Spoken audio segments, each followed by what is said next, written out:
President Passero. Present. President Pro Tem Heislop is absent. Councilor Friesen McSparron. Here. Councilor Macrino. Here. Councilor Maynard. Here. Councilor Nolan. Here. Councilor Spercacci. Here. Okay, and now for the Board of Ed, President Curtin. Here. Vice President Muse. Here. Mr. Catala. Here. Mrs. Elizabeth Garcia Gonzalez is absent. Mrs. Major is absent. Mr. Morse and Mrs. Potter. Here. Thank you. I'd also like to recognize that we have the superintendent of schools here, Nick Fisher, and the special master, Steve Adamowski. Nick, would you like to introduce any of the staff that are? Sure. We have Kate Erickson, who's our chief.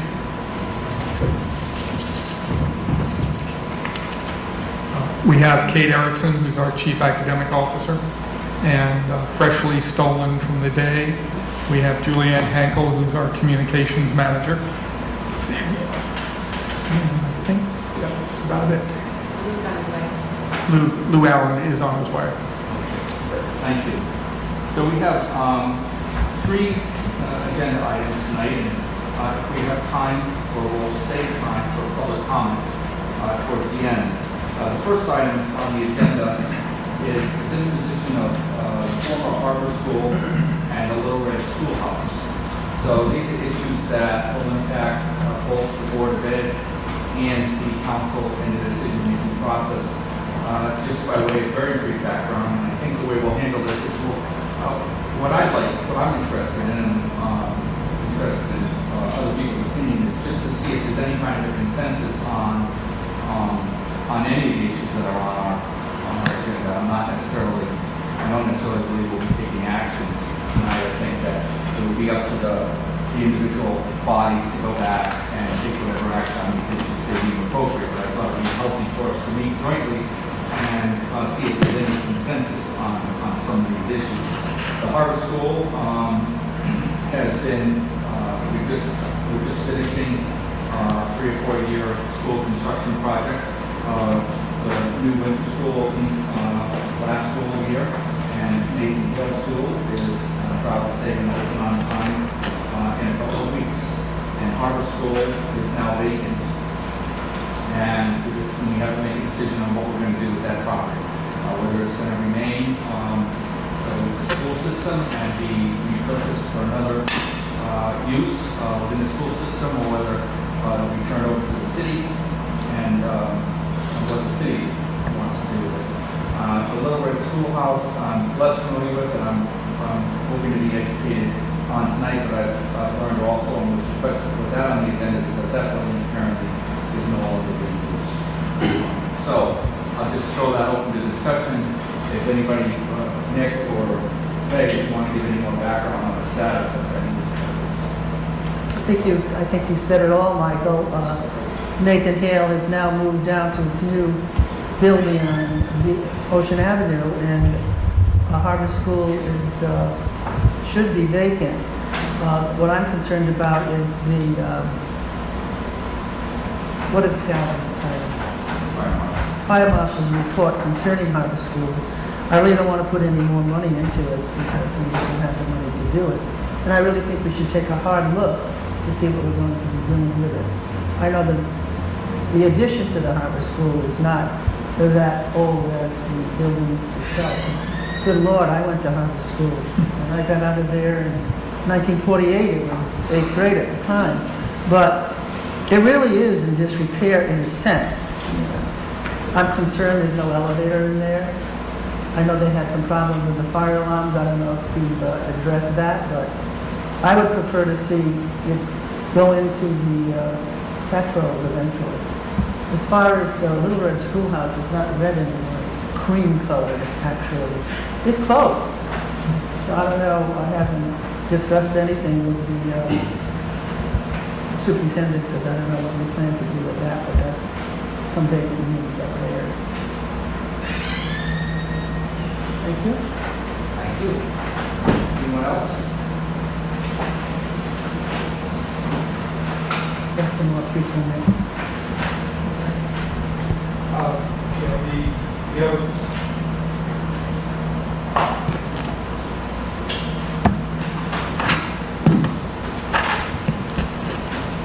newly arrived are Maria Whalen, who's our Chief Finance Officer, and Melissa Flores Sejo, who's her key deputy, and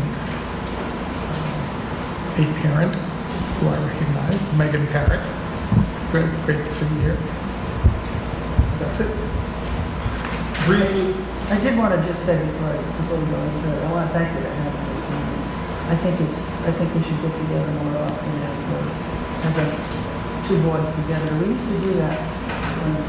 Good Lord, when Tony Sheridan was first elected, how long ago was that? We used to have meetings here like this. I think it's good to keep us all updated and pretty much on the same page.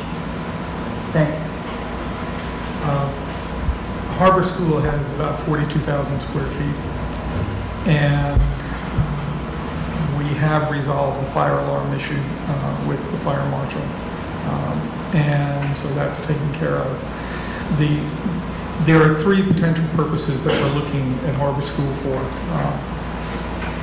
One is for district alternative programs, especially to be able to have students who are on expulsion or who need behavioral alternatives, who don't qualify for special needs programs, to have a place to be, and we don't currently have that. The second is for autism programs for students, because part of the game plan we've been talking about, as Dr. Adamowski has mentioned a number of times, is that we currently are spending about $6 million a year spending students out of the district. At least half of that is on special needs students. And a substantial portion of that $3 million is on transportation. So we see potential very substantial savings by being able to keep students in the district. We also are very interested in, rather than just having students home or on the streets, having a constructive place for students to be. So one would be the alternative, the second would be special needs, and the third potentially is a site for the talented and gifted pilot that we're working on. So those are the three possible options. Currently, we are not thinking about using the Little Red Schoolhouse, or Clinical Day as it's called now, because we have a transitional facility for one of our emotionally handicapped programs in one of our buildings, so we don't need the Little Red Schoolhouse right now. And just so you have an idea, the Clinical Day program has about 4,300 square feet. So that's relatively small, so. Right. Yeah. Right. And just as a frame of reference, I know the board, the city council and the board were gracious enough to approve the rental for the adult education lease. And current property in this area is now going for about $22 per square foot. We were able to get a very good deal on a 10-year lease, as you know, for the adult ed property, and much less than that, but it would be a substantial expense for us to get access to a different property. And we not only need space for the three programs I described, we also may need expansion space given what our current class sizes are showing up to be. Based on that model, adult ed model, and just having fresh in our mind that lease that we just removed, it seemed like a real large. It was. It is. For the city. It is. In that it included everything, soup and nuts, right from janitorial services to stock aside from that, I have to really congratulate Maria Kukas on this because she negotiated this for us. The owner is also building a room for us for free, so that we'll have, is it CNA and culinary, I think, new courses that are being put in there, and that is being put in. She showed me where they were building it, so she really did a good deal. Even at the end of 10 years, we will still be below the square footage that people will be paying in the area. So she did do a good job. Well, one of my questions is, I was under the understanding that at least one of the incentives to work on this latest school building project was to be able to get off from under the expensive mechanical building at Harbor School. I mean, it's a wonderful building, but I'm wondering whether it's beyond the capabilities at this point in the city, but to be able to afford the mechanical, and whether we should be looking for a developer who can repurpose it and put it on the tax rolls and just take the expense out of that. And as far as square footage of needed space, whether we're better off to look to rent it like we built Edge. And I'm just throwing that out for like the adult ed model. If that indeed is a cheaper route to go for some of these ancillary programs that the district is making built.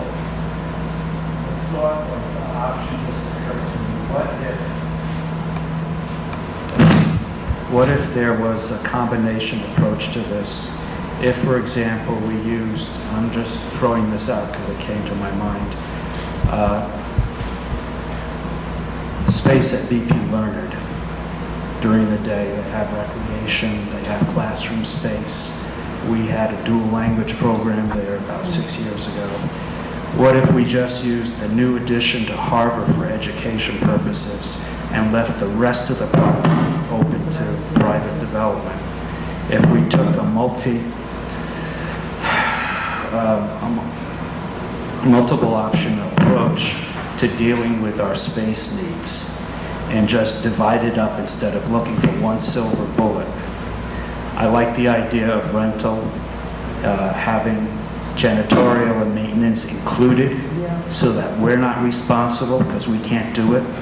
We don't even have a funded maintenance plan for these new magnet schools, which is extremely frustrating. So I'm all for looking at the option of using space that's already out there, that's been renovated.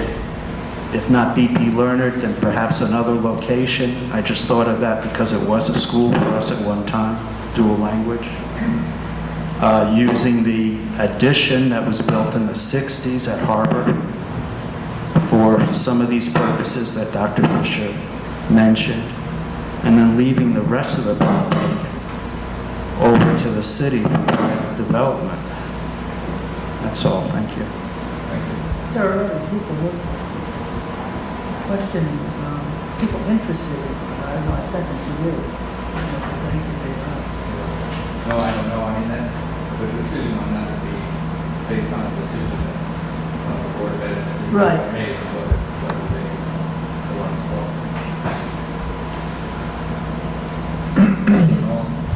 I'm more in favor of putting Harbor School back on the tax roll. I just think now that it's empty, it should remain empty, and we should do what we can to get it out there so that someone could take the responsibility of it from us. I think if we restart a program in there, it's going to be very difficult for us to get that program moved out of the location. And I think that the plan that was proposed for where those programs would go sounds like a good place right now. I just think once we open that back up to start doing some school stuff, it's going to be very hard to change that and to place it in the area where we already talked about putting it. Sorry, not a cricket. $10, please. Thank you. Councilor Stokowski. Thank you. Yeah, I agree with the prospect of putting Harbor School out for people to present proposals. Private developers would present proposals, put it on the tax rolls. I remember when we went through the 21st Century School program, that school was to be given back, so to speak, to the city for development. I understand, the needs of the school. Identified here as a number of potential options for that location, and Councilor Nolan has a good point. Once you get something in there that gets a foothold and people come to expect that program, it's going to be difficult to find a new place for it.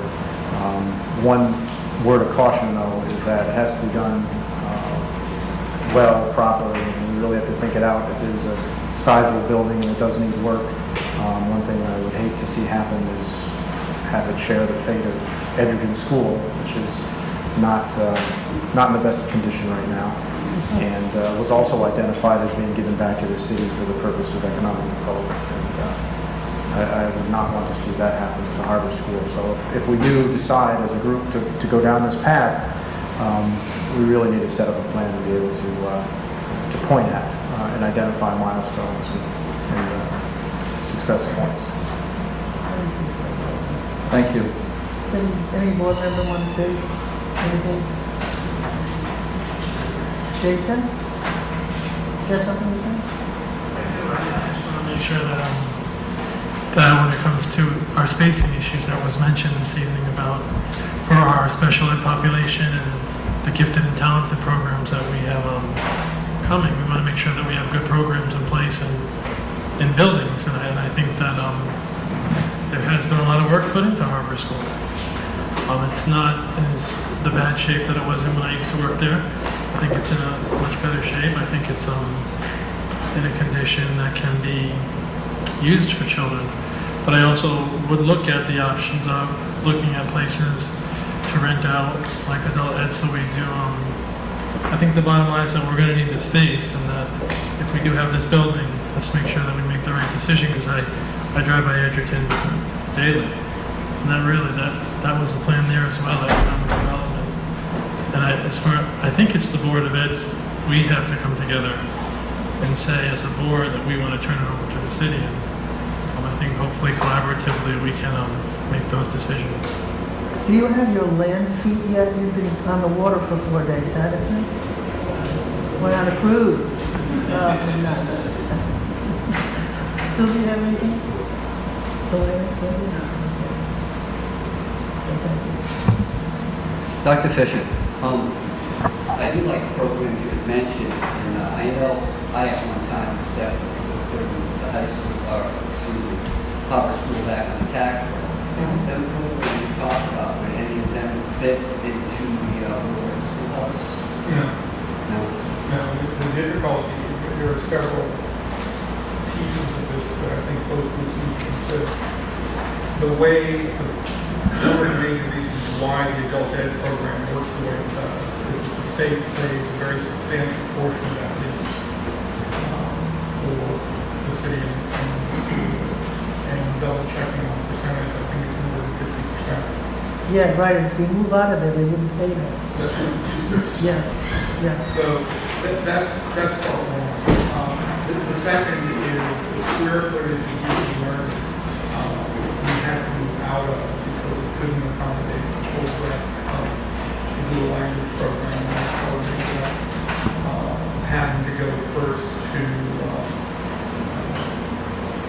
we went to church, Reverend Watt's church first, and then we went out to Waterford.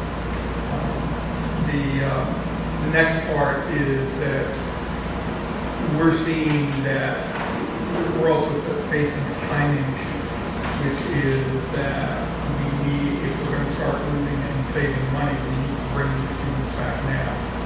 And that's the piece.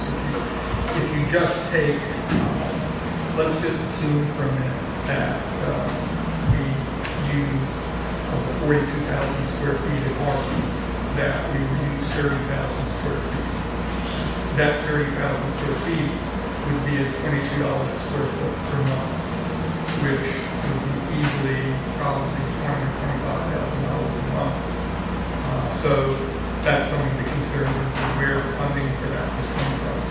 So there are several different issues involved. We currently do not have places to put those, and that's been a real issue because we haven't had those programs here. 67%. Yeah, the state's currently paying 67%. So that's, and in this particular case, whatever the city would need to help us out with, meaning there would not be any reimbursement for that available from the state. Has anybody gotten an estimate on how much it would cost to turn it over to the type of school you would like to? Well, a major advantage of us using the current facility, admitting that there are maintenance issues, is that we are working with several vendors who have agreed to take care of the updates in the facility. And that would maybe be a major relief for the city, because then the city doesn't have to do those upgrades to bring the facility back into use. We all have to bear in mind that Harbor has to live by the codes it was built on. So it was built long before there were numerous different codes. But one of the reasons we looked at it is that for the most part, it's still a usable facility. And we also have to look at the cost of renting or leasing alternative facilities, given that the city and the school board would have to carry the majority of the burden. And I know that one of Dr. Adamowski's priorities is to try to recover as much part of the $3 million of special ed costs and to attract students back from programs outside of the district, so that total $6 million would be coming back into New London and help us with more revenue from the state. How would you go about bringing the kids back? Because I know a lot of them go to the trade schools. You're exactly right. Some of them do go, for example, to Ledyard, Loag. Others go to Grasso. But the biggest parts, some of the largest parts of these costs come from, for example, students who are currently in emotionally handicapped and autistic programs out of the district. Where, as I said, probably 1/3 of our costs for those programs is transportation. So simply bringing them back into the district is going to save a very large amount of money. The minimum average we have seen, for example, for bringing in emotionally handicapped students back is we may be paying $45,000 to $50,000 per student for an emotionally handicapped student, and that's just a program cost outside of the district. If they come back inside, we pay between $20,000 and $25,000, and we do not have the transportation costs. So that would be substantial savings for the school board and also for the city, because obviously the city's making a major contribution to these costs. And similarly for programs for autistic students. In just bringing 3 students back this year who are in very high-cost programs, we're saving more than $500,000 in transportation and program costs. We just gotta make sure that we have programs for them when they come into the school system. Delana.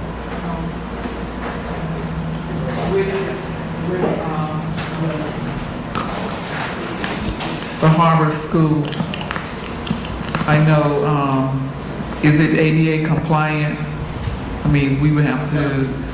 That any ADA compliance issues, it's ADA compliant in the sense that buildings are judged for compliance in terms of the year they were built. For example, New London High School is not ADA compliant. And that has been one of the issues we've been wrestling with that we brought to the city council. Excuse me. The question was, is Harbor School ADA compliant? And what I was saying, no, it's not, because a building is required to meet the compliance requirements of the year in which it was built. So, for example, New London High School is not required to meet those requirements in the sense of what had to be done immediately, but what the state is now saying is that we now have to bring it up to compliance, because New London High School is not ADA compliant, nor, for example, is Benny Dover Jackson Middle School in terms of the current newest standards.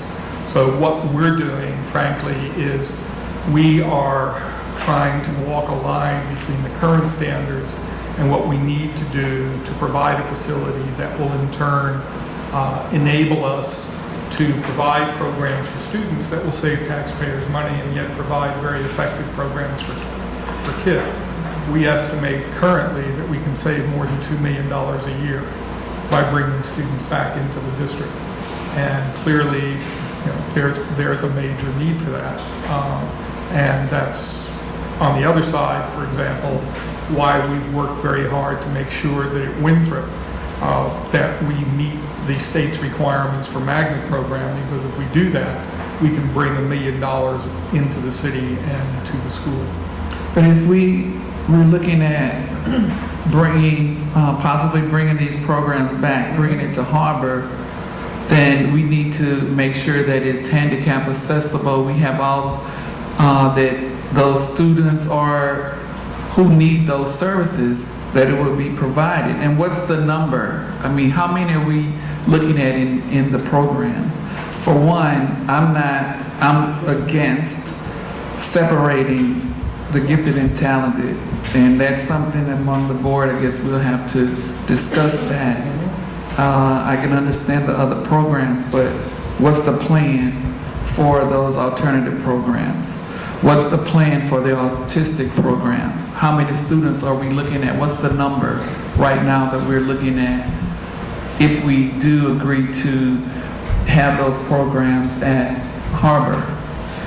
So let me just interrupt here for just a minute, because in the interest of time, and we do want to get to other two items.